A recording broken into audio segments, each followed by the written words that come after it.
একজনের সাথে ছোট্ট করে ভালোবাসার সম্পর্ক ছিল। হট করে আমার বলে অমুক দিন আমার বিয়ে।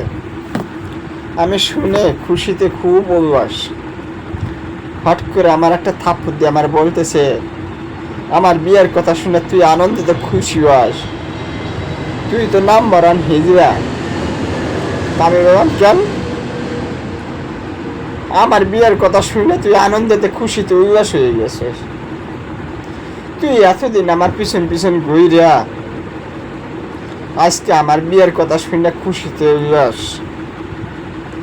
তা আমি কি করবো? তা আমি তো খুব আশা ভরসা ছিলাম যে তুই আমার সাথে এতদিন ধরে ঘুরতেছিস, তা তুই আমার বিয়ে করবি। তা আমি বললাম কি, আমি যে তোর সাথে বিয়ে প্রেম করছি ঠিক আছে, আমি তো প্রেম করছি ছোট্ট করে, আমি তো বড় করে প্রেম করি নাই। আমার আবার ফের থাপ্পড়টা দিয়ে বলে কি, তুই আসলে একজন হিজড়া। হিজড়া যদি না হতিস তবে ছোট আর বড় আছে নাকি প্রেম? তাই নি। তাই বললাম যে ঠিক আছে তোর বিয়ে, তোর আমি তো বিশ্বাস করছিলাম না তখন। আমার বলতেছে তুই আনন্দতে খুশিতে উচ্ছিস তো, অমুক দিন আমার বিয়ে, যাস কিনা আমার বিয়ে খেতে, তার নিমন্ত্রণ থাকবো।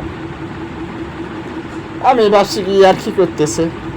সত্যি সত্যি অমুক দিন আমি নর্মাল ভাবে আমি গিয়েছি ওদের বাড়িতে একটু ঘুরতে, যে দেখি সত্যি সত্যি বিয়ে। না পারি সইতে, না পারি কাউকে ধরতে।